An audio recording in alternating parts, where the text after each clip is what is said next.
আসসালামু আলাইকুম। ওয়েলকাম জানাই শুলিস কুকিংয়ে সবাইকে। কেমন আছেন সবাই? আশা করি যে যেখানে আছেন ভালো আছেন। আমিও আলহামদুলিল্লাহ ভালো আছি। নতুন একটি পর্ব নিয়ে চলে আসলাম আপনাদের জন্য। আমার আজকের পর্বে থাকছে জিলাপি। বাসায় কিভাবে খুব সহজে জিলাপি তৈরি করা যায় আমি আজকে শেয়ার করব আপনাদের সাথে। আশা করি আপনাদের ভালো লাগবে। তো চলুন দেখে নেই কীভাবে আমি এই রেসিপিটা তৈরি করি। বাসায় জিলাপি তৈরি করার জন্য আমাকে প্রথমে শিরা তৈরি করে নিতে হবে। সেই জন্য আমি চুলায় একটি হাঁড়িতে নিয়ে নেব 3 কাপ চিনি। আমি এখানে 3 কাপ চিনি নিয়ে নিয়েছি আর নেব 3 কাপ চিনির জন্য নেব 2.25 কাপ পানি। আর সুন্দর ফ্লেভারের জন্য আমি এখানে অ্যাড করব 3টি এলাচি আর দিয়ে দেব ইয়েলো ফুড কালার। একটু নাড়াচাড়া করে দেব। শিরাটা ফুটে উঠেছে। শিরাটা 2-3 বার ফুটে উঠলেই হয়ে যাবে, বেশি ঘন করব না। এখন আমি এখানে অ্যাড করব 1 টেবিল চামচের মতো লেবুর রস। এতে করে শিরাটা ঠান্ডা হলেও জমে যাবে না। একটু নাড়াচাড়া করে দেব। আমার শিরাটা হয়ে গেছে। এখন চুলার জালটা বন্ধ করে শিরাটাকে এক সাইডে রেখে দেব। আর জিলাপি তৈরি করার জন্য আমি একটি ব্যাটার তৈরি করব। এখন এখানে নিয়েছি একটি মিক্সিং বোল আর নেব 2 কাপ ময়দা।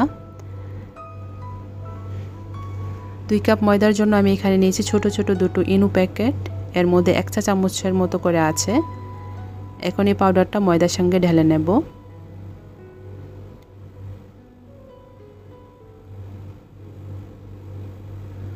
দেওয়া হয়ে গেছে। এখন একটি হ্যান্ড উইক্স দিয়ে খুব ভালোভাবে সবগুলো একসাথে মিশিয়ে দেব। এখন আমি এখানে অ্যাড করব 2 টেবিল চামচ ঘি। আপনারা চাইলে এখানে ঘিয়ের বদলে রান্নার রেগুলার তেলও ব্যবহার করতে পারবেন। এখন হাতের সাহায্যে খুব ভালোভাবে ময়দার সঙ্গে ঘিটা মিশিয়ে নেব।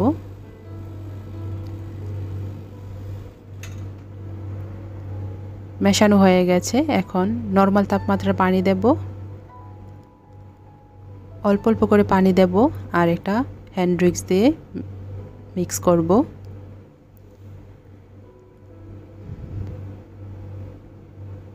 খুব ভালোভাবে মেশাতে হবে যেন কোনো লাম্পস না থাকে।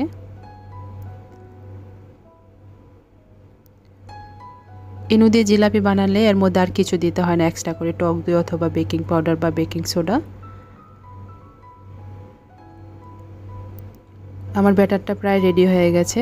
ঠিক এইরকম থাকবে এর ঘনত্বটা, বেশি পাতলাও হবে না আবার বেশি ঘনও হবে না।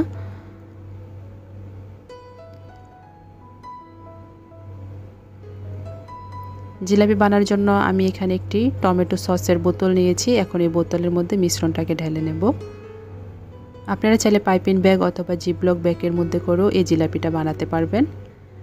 বোতলের মুখটা বন্ধ করে দেব আর জিলাপি ভাজার জন্য চুলায় চলে যাব। চুলায় একটি প্যানে পরিমাণ মতো তেল দিয়ে গরম করে নিয়েছি। এখন আমি জিলাপিগুলো ভাজবো। জিলাপি ভাজার জন্য তেলটাকে খুব গরম করে নিতে হবে। আর গরম হয়ে গেলে তেলটাকে আবারও চুলার জালটা মিডিয়ামে রেখে জিলাপিগুলো ভাজতে হবে।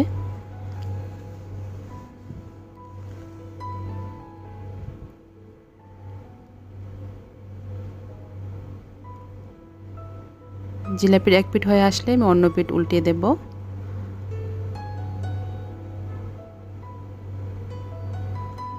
ঠিক একইভাবে আমি সবগুলো জিলাপি ভেজে নেব। জিলাপি ভাজা হয়ে গেলে সঙ্গে সঙ্গে তেল থেকে তুলে শিরার মধ্যে দিয়ে দিতে হবে।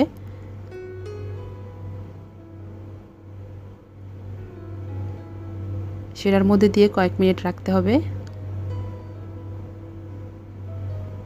1 মিনিটের মতো রাখলেই চলবে।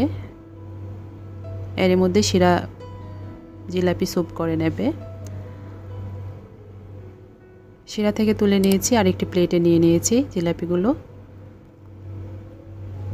তো তৈরি হয়ে গেল আমার জিলাপি। খুব সহজে এই জিলাপিটা বাসায় তৈরি করা যায় অল্প সময়ে। আপনারা চাইলে খুব অল্প সময়ে এই জিলাপিটা বাসায় তৈরি করতে পারেন, পরিবারের সবার সাথে শেয়ার করতে পারেন। আশা করি সবাই অনেক পছন্দ করবে। আমার রেসিপি ভালো লাগলে প্লিজ একটি লাইক দিবেন আর চ্যানেলটিকে সাবস্ক্রাইব করে চ্যানেলটির পাশেই থাকবেন। যারা আমার চ্যানেল নতুন এখনও আমার চ্যানেলটিকে সাবস্ক্রাইব করেননি প্লিজ আমার চ্যানেলটিকে সাবস্ক্রাইব করে দিবেন আর পাশে থাকা ছোট্ট বেল আইকনটিতে ক্লিক করে দিবেন। এতে করে আমার নতুন ভিডিও নোটিফিকেশন পৌঁছে যাবে আপনার মোবাইলে সবার আগে। আমি একটি জিলাপি ভেঙে দেখাচ্ছি কেমন হয়েছে। দেখুন কতটা রসালো হয়েছে। আমার চ্যানেলে এরকম আরও মজার মজার রেসিপি আছে, চাইলে আপনারা আমার চ্যানেল থেকে ঘুরে আসতে পারেন। আশা করি আপনাদের ভালো লাগবে। তো সবাই অনেক ভালো থাকবেন, দেখা হবে নতুন কোনো পর্বে। আল্লাহ হাফেজ।